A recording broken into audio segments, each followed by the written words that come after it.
nossos internautas. Mais uma vez, uma satisfação participar aqui na terça-feira do quadro Envelhecer com Saúde. Mas, realmente, a gente tem laços com o Rio Grande do Sul. A gente que morou por 2 anos lá, fazendo nossa especialização. Criou vínculos, amigos, colegas, enfim. E estamos muito chocados, tristes, em contato toda hora com pessoas que são próximas a nós, tem laços de amizade, e a realidade é assim, que está um estado devastado, né? A cidade de Porto Alegre, ela está completamente assim, em risco, né? Lá tem um rio, Guaíba, que existe, é um verdadeiro... O senhor conhece lá esse local, o rio lá? Conheço lá, o rio, na verdade o rio, Sim. ele assim, circunda a cidade, mas lá tem o Lago do Guaíba, que é mais ou menos onde desemboca alguns rios, e é uma área turística chamada do gasômetro, né? Então, essa área, ela tem uma espécie de uma parede, assim, como se fosse uma barragem, Sim. porque há alguns anos, na 60, 70, teve uma cheia muito grande e eles construíram porque a região lá tem muitos rios e sempre está acontecendo Eu acho que enchente ele e chama de tal. dique, né? Uma coisa assim que é Eu chamada. acho que o Pronto, nome é o é o DIC. dique. Então isso protege a cidade teoricamente, só que parece Sim, que ultimamente o risco de passar por cima, assim vamos sim. dizer, é bem grande. Mas o que já aconteceu já é bem gravíssimo demais. Grave, Eu vi ali, verdade. Passou, já passou e muito por cima da parede. já passou, né? Por Passou. isso que tá essa devastação. Eu vi uma foto por cima, ainda não tinha passado não, tava assim, ainda quase passando. Então, se passou, o desastre é grande, né? Porque eu vi ali áreas do centro.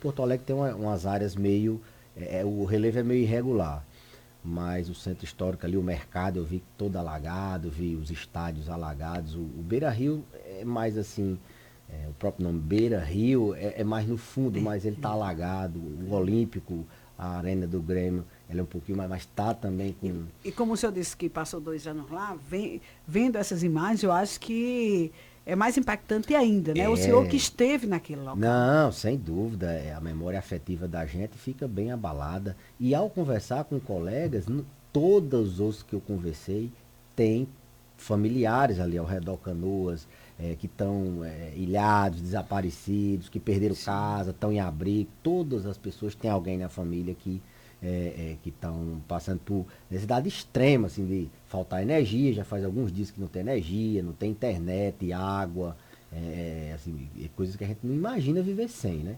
Então é bem complicada a situação, a gente não consegue nem imaginar como seria. Eu até estava conversando aqui antes com o Geraldinho, e é porque Porto Alegre, assim, ela é uma cidade muito desenvolvida, né? Tem Bonita, né? Uma bonito. coisa. Não é uma Uma cidade coisa turística, não. Lá é mais turismo de negócios mesmo. Sim. Mas é uma cidade assim, desenvolvida. Então, Eu digo, a URGS, que é a Universidade Federal de lá, é uma universidade extremamente conceituada. Tem a PUC, então, assim, lá tem recursos que assim, são compatíveis com qualquer cidade da Europa. E está passando por uma situação dessa é porque realmente a coisa está feia. doutor Belise, uma situação como essa, uma situação essa difícil, só em a gente ver, a gente já fica Nervoso. nervoso, né? A gente já fica nervoso. Imagine, principalmente quem já tem uma idade mais avançada ainda, né? O idoso, por exemplo, quando vê notícias como esta, já dá um nervosismo também, dá uma tristeza. Como controlar isso, né? Já entrando dentro do nosso tema de hoje, nervosismo nos idosos. É uma situação que se soma a diversas outras situações que causam medo, tensão, preocupação em pessoas idosas. Como, por exemplo, a própria proximidade da morte. A pessoa que tem 80, 90 anos, ela sabe que ela está mais próximo da morte do que uma pessoa de 20. Eu tenho vovó 99 anos, ela disse, eu tô com medo de morrer. Ela tá 90 não quer saber de morte não, na, viu? Não, mas eu digo assim, ela no fundo, ela sabe. Sabe e está mais próximo, Os entendi. planos dela são diferentes. Então, isso gera é um fator de risco, é um ponto de estresse. As próprias doenças crônicas, a incapacidade por causa da dor, o fato de a pessoa não conseguir mais cuidar do gado aqui na nossa região, da luta do campo, as próprias doenças causam temor, o coração está crescido, é a idade que mais aparece câncer. Então isso é um fator de risco. Elas começam a perder as pessoas. Olha, se a gente com 40, 50 anos, uma vez por outra, perde um colega, imagina uma pessoa com 70, ela perde amigos, os amigos dela perde familiares. Ela tem a questão da intergeracionalidade, ou seja, mora com um neto ou tem vários netos que vivem em situações bem diferentes, em gerações bem diferentes. Na época dessas pessoas de 80, 90, luz elétrica já era uma coisa novidade. Imagine a internet. Então tem que conviver com o mundo aí, os netos pelo mundo. Então tem vários fatores que deixam aquela pessoa idosa com um nível de tensão, de um risco de entrar numa crise de estresse maior do que o adulto jovem. E uma situação dessa, toda hora passando ali, morrendo gente, criança, é animal, a cobertura ampla da mídia, né? A gente precisa saber. Então as pessoas tendem, aqui como eles dizem, não, começa a se impressionar. Doutor, estou me impressionando com essas coisas, eu não consigo mais assistir, eu estou nervoso, estou com nervoso, eu não consigo mais me concentrar, eu não estou dormindo bem. Então, se soma. A pessoa idosa, ela tem fatores estressores outros que, somada a uma tensão dessa, principalmente aquelas pessoas que têm mais vulnerabilidade genética. Eu vou tirar um exemplo de vovó ainda, nessas 2 últimas semanas, ela vem chorando constantemente, né? Aí até as meninas dizendo, mamãe tá chorando tal. Aí eu disse assim, gente, ela tem 99 anos, você quer que ela haja como uma pessoa normal? Deve estar acontecendo alguma coisa nela que está causando esse choro. Então, doutor Beleza, esse choro constante, assim, quase sem parar, pode indicar nervosismo? Sim. O choro é um marcador importante para a gente ver transtornos do humor. Mas a gente tem que entender o que é uma tristeza, que eu e Rosivan, quando o Flamengo perde, a gente tem uma tristeza, Geraldo, que acha do que é a maior parte do tempo a pessoa sem alegria, chorando com facilidade, que morre um ente querido, natural você chorar. Agora chorando com facilidade, a maior parte dos dias, vários dias assim, aí tem que ser encarado como uma doença, não porque ela tem 99 anos. Sim. Tem que ser encarado em qualquer faixa etária, inclusive assim, a gente não deve nem olhar a idade. Porque ela tem 99, eu tenho pacientes com 70 acamados, tem uma idade biológica até maior do que ela tem 99, talvez com idade de 80, de 70, entendeu? Isso, então, super lúcida. Só tem um número 99.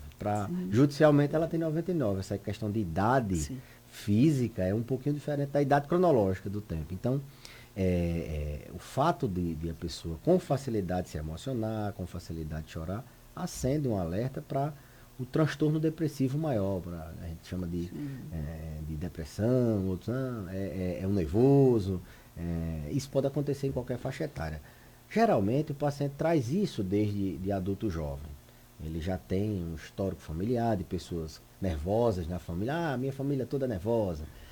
Geralmente eles trazem. Quando isso só acontece no adulto já velho, a partir de 60 anos, na terceira idade, né? A gente considera como uma depressão tardia ou um transtorno ansioso tardio. E a gente tem que ficar atento se isso não é a abertura de um quadro, por exemplo, de uma demência.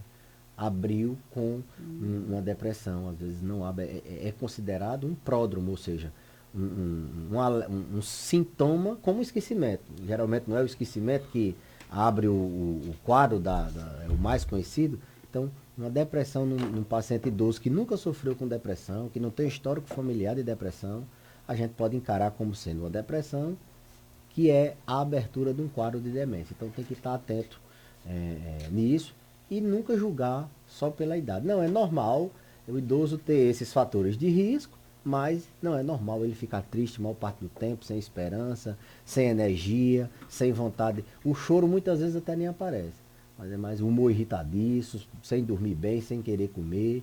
Então, é sim importante ter esse tema nas pessoas que estão em casa agora, muita gente nos ouvindo. Preste atenção, naquele idoso está mais calado. Ele não, E como lidar, então, com isso? Como Pronto. lidar com esse nervosismo? A primeira coisa é a gente reconhecer o familiar ou a própria pessoa. O paciente, às vezes, não quer, porque lá tem o estigma da doença mental. Não, eu não sou nervoso, não quero ser nervoso, eu não sou depressivo, não quero mostrar minha fraqueza. A própria idade faz com que eles neguem isso, né? Ele é o pai, o avô, que todo mundo depende da estabilidade emocional dele, ele não quer. Então, a primeira coisa é o paciente reconhecer e a família reconhecer. A maioria das vezes o paciente está chorando com facilidade e a família acha que aquilo é normal, né? Sim. Mas isso atrapalha, ela não vai aderir à atividade física, ela não vai querer tomar remédio, ela não vai querer fazer alguma coisa que possa ajudar na saúde dela. Então, o que fazer? Reconhecer tanto a família como o próprio paciente. Reconhecer, aceitar e buscar ajuda. Como eu disse, se for diagnosticado, porque o diagnóstico tem alguns critérios, a gente tem que, a quantidade de dias, a maior parte do tempo, a pessoa tensa, nervosa, chorosa, sem esperança, sem energia, tratar. E aí tratar, Joelma, não é só a gente medicar. Não. Tratar, dependendo do grau, requer psicoterapia, a abordagem da psicologia. E, juntamente isso, além de proteger, ajuda também a gente enfrentar a depressão, a ansiedade, em qualquer idade, medidas como atividade física. Tem uma atividade física, somente a atividade física, uma caminhada, uma corrida ou uma academia já ajuda. Então é ocupar a mente e o corpo? Certeza.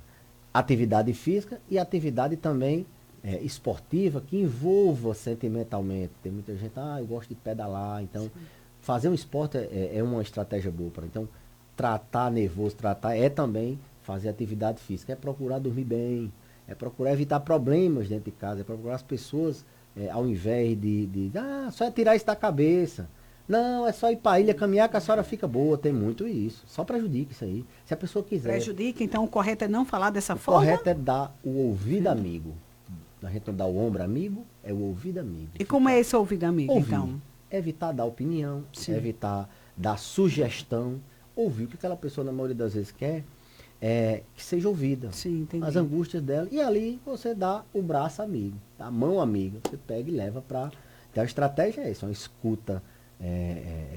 Uma escuta assim. Então é melhor ouvir do que falar palavras inconvenientes que acabam aumentando a irritação do idoso. Não tenha dúvida. Se você não é treinado para isso, você não deve falar coisas, porque se a pessoa está ali angustiada, porque todo mundo faz atividade física, porque eu não tenho energia, ela já é frustrada por isso. É só você fazer atividade, como se a pessoa pudesse fazer, ela não tem energia para fazer.